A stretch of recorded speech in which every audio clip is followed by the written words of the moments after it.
দক্ষিণ এশিয়ার দুটো রাজধানী শহর, কিন্তু মনে হবে যেন দুটো আলাদা দুনিয়া। একটা ভবিষ্যতের দিকে ছুটছে রকেটের গতিতে, আর অন্যটা নিজের ঐতিহ্যকে আঁকড়ে ধরে ধীরে ধীরে বাড়ছে। আজ আমরা দেখব মেগা সিটির এই লড়াইয়ে কে এগিয়ে আছে, ঢাকা নাকি দিল্লি। ভাবুন তো একবার, একদিকে আছে পৃথিবীর সবচেয়ে দ্রুত বেড়ে ওঠা মেগাসিটি, আর অন্যদিকে আয়তনে বিশ্বের দ্বিতীয় বৃহত্তম।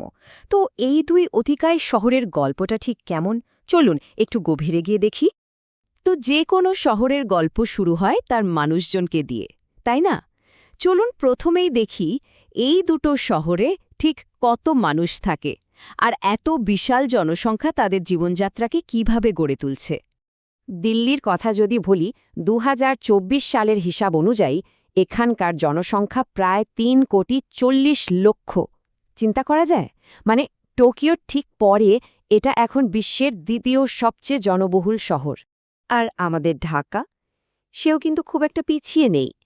২,৩৯,০০,০০০ মানুষ নিয়ে ঢাকা এখন বিশ্বের সপ্তম বৃহত্তম শহর। কিন্তু আসল চমকটা কিন্তু এখানে। মোট জনসংখ্যায় দিল্লি হয়তো এগিয়ে, কিন্তু যখন ঘনত্বের কথা আসে তখন ঢাকা সবাইকে ছাড়িয়ে যায়। প্রতি বর্গমাইলে প্রায় ৮৭,০০০ মানুষ। ভাবা যায় এই অবিশ্বাস্য চাপটা শহরের ওপর ঠিক কী প্রভাব ফেলছে, সেটাই আমরা সামনে দেখব।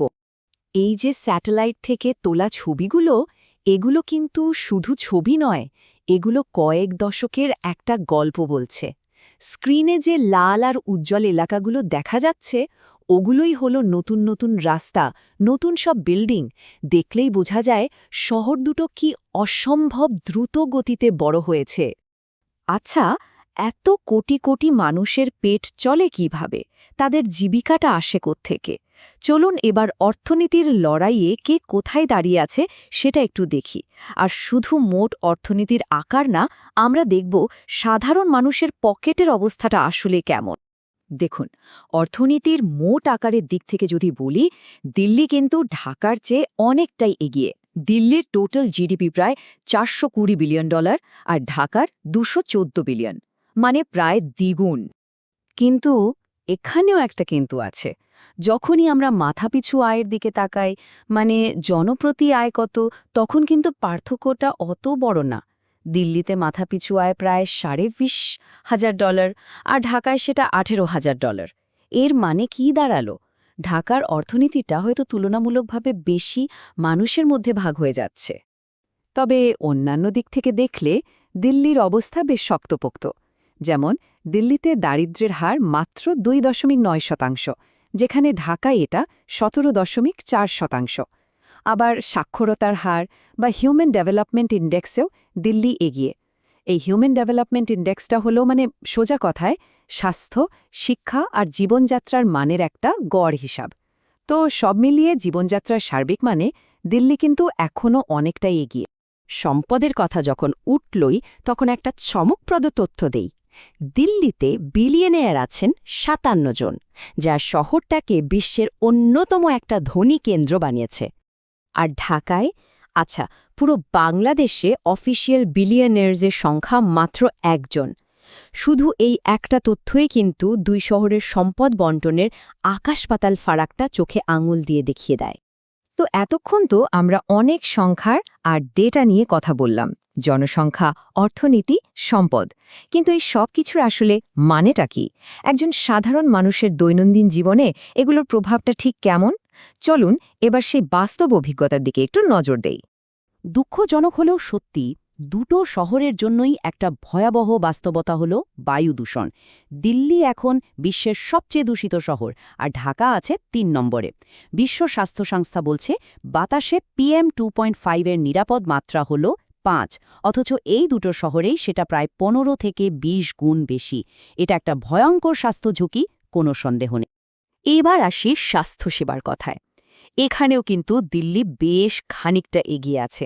ডেটা যদি দেখি, তাহলে দিল্লির সামগ্রিক স্বাস্থ্য ব্যবস্থা, সেখানকার ডাক্তার নার্সদের দক্ষতা, এমনকি আধুনিক সরঞ্জামের ব্যবহার, সবকিছুতেই ঢাকার চেয়ে ভালো অবস্থানে আছে। আর গণপরিবহন, এখানে তো পার্থক্যটা এক কথায় বিশাল। দিল্লির মেট্রো নেটওয়ার্ক প্রায় ৩৯২ কিলোমিটার লম্বা। প্রতিদিন প্রায় ৬০ থেকে ৭০ লাখ মানুষ এটা ব্যবহার করে। মানে এটা যেন আক্ষরিক অর্থেই পুরো শহরের লাইফলাইন, রক্ত সঞ্চালনের মতো। আর সেই তুলনায় ঢাকার মেট্রো, সেটা এখনও একদমই শৈশবে, মাত্র ২০ কিলোমিটারের একটা লাইন। প্রশ্ন হল, এই বিশাল পার্থক্যের কারণটা কি? একটা বড় কারণ হল টাকা, মানে নির্মাণের খরচ। ডিএমটিসিএল-এর একটা রিপোর্ট বলছে, দিল্লিতে মেট্রো বানাতে যে খরচ হয়, ঢাকায় হয় তার দ্বিগুণেরও বেশি। ভাবুন একবার, এই বিশাল খরচ ঢাকার উন্নয়নকে স্বাভাবিকভাবে অনেকটা পিছিয়ে দিচ্ছে। শহরের আর একটা বড় চ্যালেঞ্জ হল আবাসন, মানে এই কোটি কোটি মানুষের থাকার জায়গা। চলুন দেখি এই সমস্যার সমাধানে শহর দুটো ঠিক কি চ্যালেঞ্জের মুখে পড়ছে আর কিভাবে সেগুলো সামাল দেওয়ার চেষ্টা করছে। শুনলে হয়তো একটু অবাক হবেন, কিন্তু পর্যাপ্ত বাসস্থানের সুবিধার দিক থেকে দুটো শহরের অবস্থা প্রায় একই রকম। দিল্লিতে ৫৬% পরিবারের আর ঢাকায় ৫৪% পরিবারের মোটামুটি ভালো থাকার জায়গা আছে, মানে পার্থক্যটা খুবই সামান্য। কিন্তু এই সংখ্যার আড়ালেও একটা অন্য গল্প আছে।